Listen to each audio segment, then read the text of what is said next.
The story of Abimelech, found in Judges chapter 9, stands as a powerful reminder of the dangers of unchecked ambition, the consequences of wickedness, and the unfailing justice of God. As we reflect on this chapter, let's journey through its events and draw out the lessons that speak to our own hearts and lives today. Before we continue, just a reminder to like this video, subscribe to our channel, and hit that notification bell. By doing so, you'll stay connected and up to date with future content. Now, let's continue delving into Judges chapter 9 and the message God has in store for us. Abimelech, the son of Gideon, began his path to power in a way that foreshadowed the tragedy to come. Rather than seeking wisdom or the will of God, he approached the leaders of Shechem and appealed to their self-interest and fear. He convinced them that it was better for them to be ruled by one man, himself, rather than by the 70 sons of Gideon. To secure his position, Abimelech committed a shocking crime. He murdered his own brothers, all but one, Jotham, who managed to escape. The people of Shechem, ignoring the atrocity they had just witnessed, chose Abimelech as their king. God was not consulted. The people placed their trust in Abimelech, a man driven by ambition and violence, rather than in the Lord, their true king. This moment should give us pause.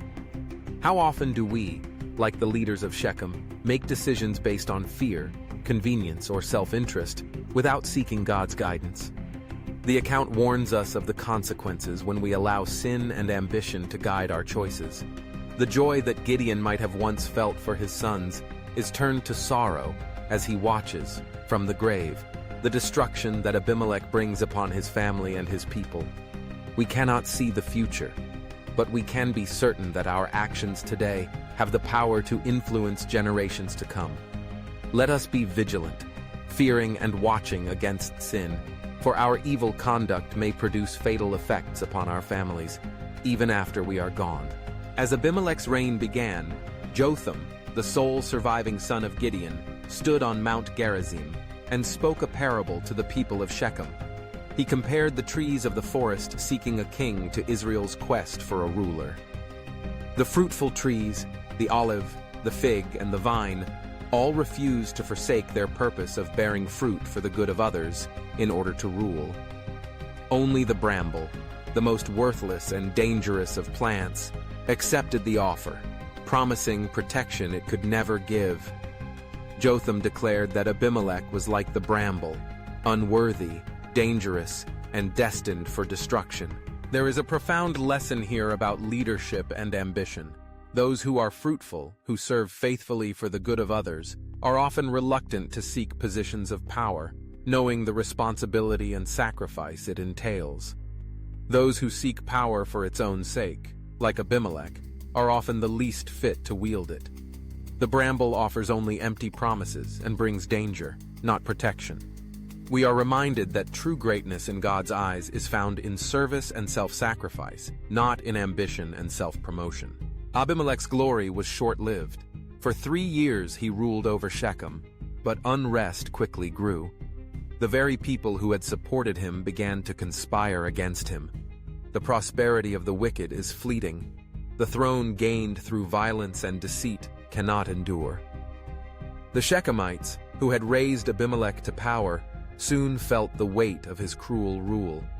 They experienced firsthand the consequences of embracing wickedness and turning away from God's ways. God's justice works in mysterious and often unexpected ways.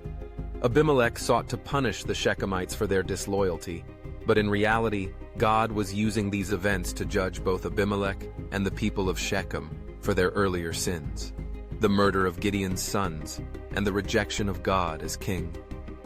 The very means by which the people hoped to secure their safety and prosperity became a snare and a trap. When we seek refuge in anything or anyone other than God, we too will find that such shelters are only refuges of lies. The destruction of Shechem was complete and devastating. Abimelech's anger knew no bounds as he razed the city, killed its people, and sowed its ruins with salt. His violence was met with violence, and the cycle of retribution continued. But Abimelech's own end was at hand. As he attacked the city of Thebez, a woman cast a millstone from the tower, crushing his skull. In his final moments, Abimelech asked his armor-bearer to kill him, so that it would not be said he died at the hands of a woman. Yet, the shame of his death and the memory of his wickedness could not be erased. The story closes with a sober reflection. The Shechemites were destroyed by the very man they had chosen to lead them into wickedness. Abimelech himself met a violent end as a consequence of his own evil deeds. Evil pursues sinners, sometimes overtaking them when they feel most secure, even triumphant. Though wickedness may prosper for a time, it will not endure forever. The story of Abimelech is not an isolated incident. It echoes through the history of humanity, where contests for power and scenes of treachery and violence are all too common.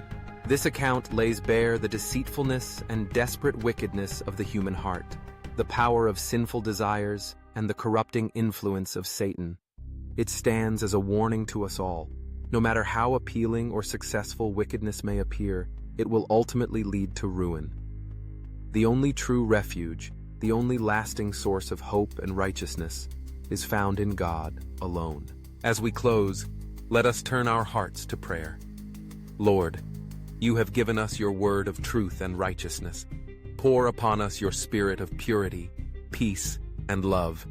Write your holy law in our hearts, that we may walk in your ways and avoid the snares of sin. May we seek your guidance in every decision, serve others in humility, and bear fruit that honors you. Guard us from the lure of ambition and the deceitfulness of wickedness. Make us instruments of your peace, your justice, and your truth. In Jesus' name, amen. If this message resonates with you, take a moment to praise our Lord. Type "Glory to Yahweh" in the comments as a declaration of praise and glory to our Father for his infinite love, mercy, and patience for us. God bless you.